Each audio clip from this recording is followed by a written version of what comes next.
Gardening can be intimidating for newbies, a daunting list of rules and regs and unpronounceable Latin names to memorize before you even get near a plant. Yet when it comes to the world of houseplants, it is almost always too much care, rather than too little, that is the problem. In fact, overwatering, particularly in the winter months and especially from eager beginners, is famously the #1 killer of indoor plants.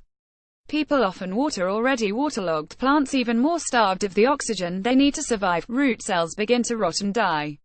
Bacterial and fungal infections spread quickly, creating a telltale smell along with yellowing, wilted leaves. Paradoxically, the inability of dead or dying roots to provide the leaves with enough water causes them to look virtually identical to a plant facing drought stress, often causing people to water already waterlogged plants even more. If this has happened to you, don't panic. Here are some simple tips for bringing overwatered houseplants back from the brink. Flower detox. Chamomile tea is great for dried out plants.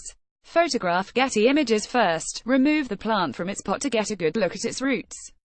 If they are mushy and brown instead of firm and white, and in sopping wet compost that falls away and smells of decay, then remove as much of these as possible.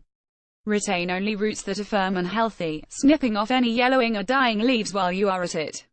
If you end up removing the large amount of root material, also snip off a similar proportion of the top growth.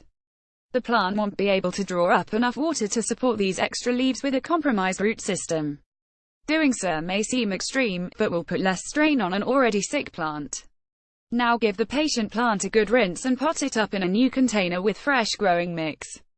The original pot can be used as long as it is thoroughly scrubbed with detergent and hot water to remove traces of the infected compost. Water the plant in well with cold chamomile tea and place it in a brightly lit spot but away from direct sunshine for it to recover.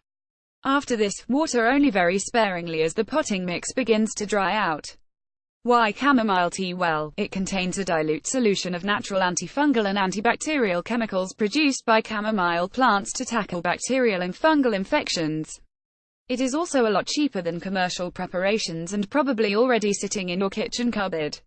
If you don't have any, powdered cinnamon, which has similar antimicrobial properties, sprinkled onto the roots and soil surface just before watering, is traditionally used in Asia for the same purpose. Good luck. Email james@james.wong@observer.co.uk or follow him on Twitter @botanygeek.